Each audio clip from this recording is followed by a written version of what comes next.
Alrighty, so since there's always a good excuse to talk about running shoes, I thought it'd be fun to jump on here and make a video about my current running shoe rotation.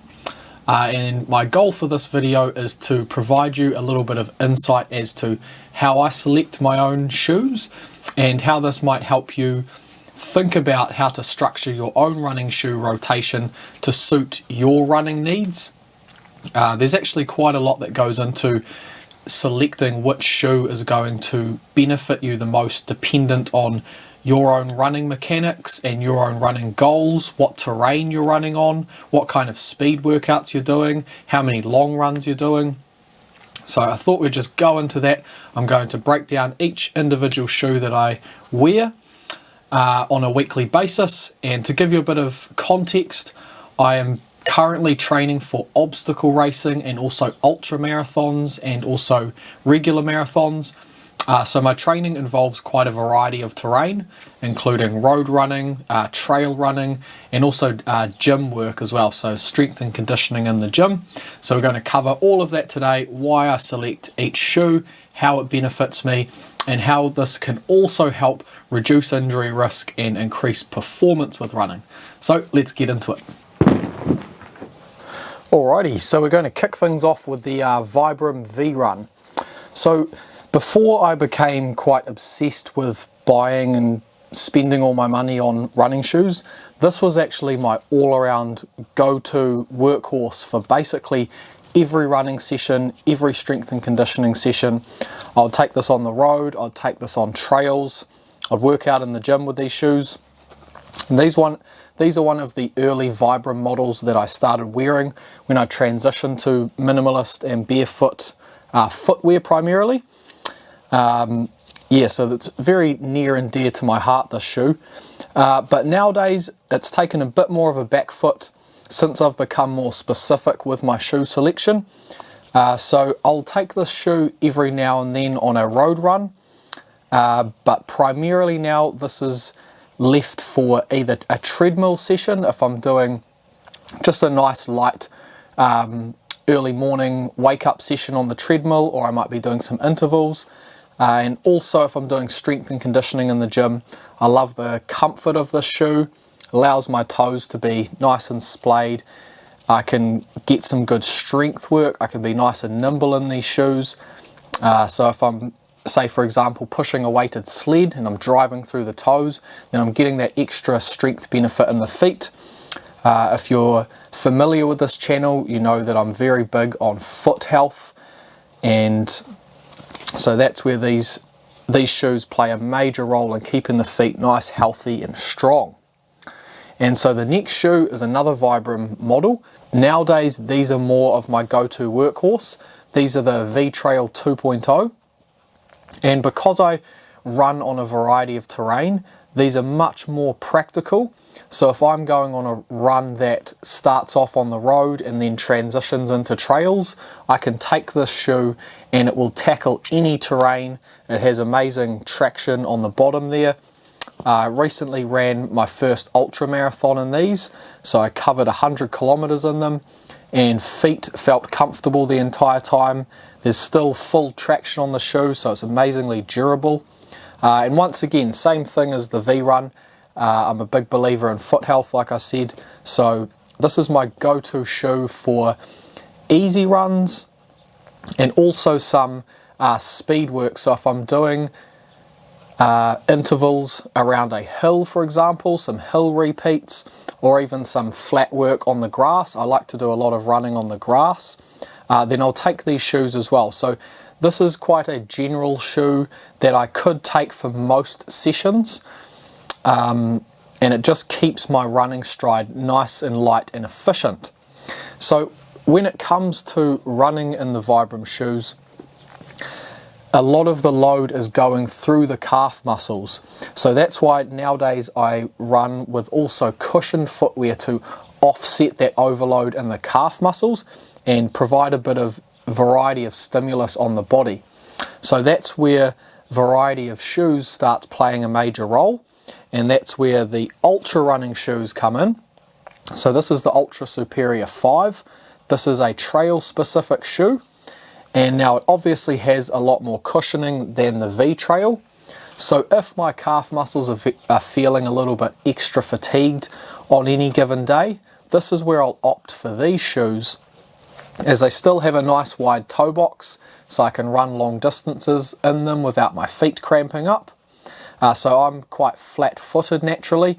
I have a strong pronation in my ankle, so my feet are very happy in nice flat footwear. So that's why I opt for these nice wide flexible shoes, and that's where this Altra brand has been amazing in recent years, as I've transitioned from minimalist to more traditional footwear. The Altra brand's amazing because it's basically a hybrid shoe where it has minimalist and barefoot elements to it.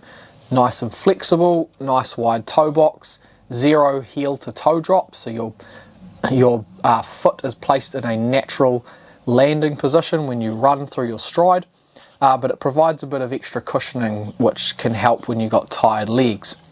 So I won't traditionally do much speed work in these shoes, so these are more for easy long runs if I'm going to be hitting trails along the run. So now the next two shoes are the Escalante 2.5 and the Escalante 3. So I'm going to group these together in the same category. And so these are my road running shoes primarily. So they are a very similar shoe. They're both from Altra. The Escalante 3s are basically just the newer model compared to the 2.5s. I find there's a few subtle differences between these shoes. So the Escalante 3 has a slightly tighter mesh on the upper of the shoe, and I find the midfoot feels a little bit tighter than the 2.5s. Also, they haven't mentioned anything on their website, but I feel like the foam on the 3s compared to the 2.5s is a little bit firmer. So you get kind of a snappier toe off and a bit of a quicker turnover when you're running fast compared to the 2.5s. However, I find the 2.5s just overall more comfortable. They have a softer foam, I believe, and a stretchier mesh on the top, so the feet don't get as cramped in them. Not that the Ultras really cramp the toes anyway. They are traditionally a wider footwear, so both of them play a good role in that aspect.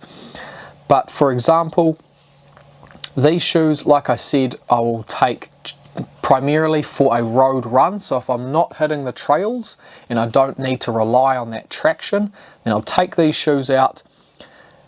And these shoes can be used anywhere from a tempo run where I'm really picking up the pace, or just a nice easy run around the town.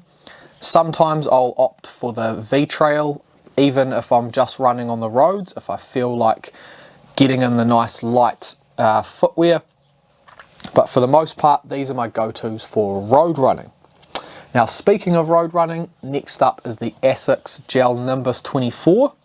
These are also a road running shoe. I love these shoes, and these are the first shoes that you would say are non-minimalist shoes that I've worn in years. So like I said, I prefer the minimalist footwear, and I like the wide toe box, all of the elements that come along with it. So I did have to go for a wider model when it came to this shoe. But the thing that attracted me to this shoe was mainly the foam. I really love the foam in it. This is a perfect example of where difference in technology is really important when it comes to selecting your shoe rotation. So there's a few different elements that this shoe provides that none of these do. So like I said, first off, nice soft foam. So if I have really sore calf muscles, these are my go-to shoes. I can run nice, slow, easy runs in them, cover a good amount of distance, and feel like I'm recovering during this run by getting in that stimulus and offsetting the sore areas of the body. So coupled with the nice soft foam, there's also a 10mm heel to toe drop. So what this does is when I'm landing, it is slightly elevating my heels compared to these zero drop shoes. So it places a little bit more emphasis upstream to my body, so more into my hips and my thighs, and a little bit less fatigue on the calf muscles. So it's a perfect harmony using these shoes when my calf muscles are a bit fatigued from the minimalist footwear. So this way I can run longer distances each week and basically reduce my chance of injury by adding a variety of stimulus on the lower body. Obviously, all of the muscles in the lower body are always working to run, but it's just placing more emphasis on certain areas, which is just a really great way to get that extra distance into your training. Now, the one negative I would have to say about these shoes is because they are a more traditional shoe, they're more highly cushioned, they're a bit more rigid. I do find that my feet tend to feel a little bit uncomfortable if I'm running in these shoes too often. So generally speaking, I won't run in them 2 days in a row. Otherwise this will start causing me discomfort in the base of my foot. So what I'll do is I'll perform a run in these. I'll get straight on my release ball, release the tissue in the bottom of the foot, and then the following day, if I'm going for another road run, I'll go for one of the Escalantes, or I'll jump in the Vibrams, and that way it keeps this nice balance, keeps the body ticking along and feeling healthy. So it's a great way to balance out the shoes. And also I will take these on faster runs as well. I find they are great for easy runs, and when I start picking up the pace, they also have a good amount of bounce in them, so I really like them for different types of speed workouts as well. Now, last on this list is the Escalante Races. Now, they are similar to the Escalante 2.5s and the 3s. However, I find that the foam is quite a lot firmer. Now, they were advertised as being faster shoes, and I find they may be a little bit quicker over shorter distances, but they're not super comfortable over longer distances. So these shoes have taken a little bit of the back foot in recent times, but I did really enjoy running with them on when I went out to the track and started doing some intervals around the track. And I think the extra firmness in the sole, coupled with the bounciness of the track, just created a really nice harmony there. So I found these shoes had really good turnover, especially if we're just doing intervals of, for example, 400 meters or maybe up to a mile repeats. So they're short distances, so that shoe really works well in that respect. And my next block of training is going to involve a lot more speed work. So recently I've been training for ultra marathons more specifically, which is longer, slower runs. Now I'm training for 10-kilometer obstacle races, so I'm going to add some more speed work back into my routine, and that's where the Escalante races will be back in the lineup, and they will be there for either basically interval work and maybe the odd tempo run as well, or even treadmill intervals. So there you have it. There's my entire lineup that I'm currently wearing. There's a few shoes that I'm looking at investing in once I have a bit of spare money. That's the thing with running, it can be quite an expensive hobby, but it's one of the most enjoyable ones as well. So sticking with the Ultra line, I'm looking at hopefully getting the Ultra Tempo, I believe they're called, and the Vanish Carbon.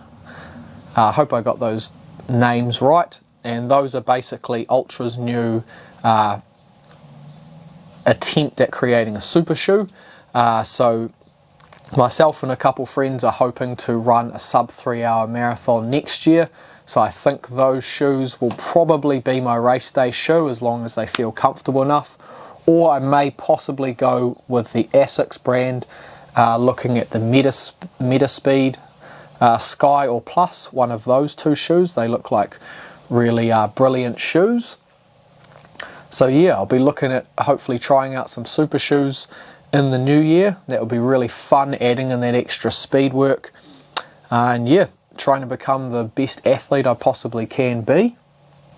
And just to clarify, I'm not sponsored or anything like that, so all of this lineup and my reviews and opinions on these shoes are completely from my own personal experience. I have no no bias here or anything like that.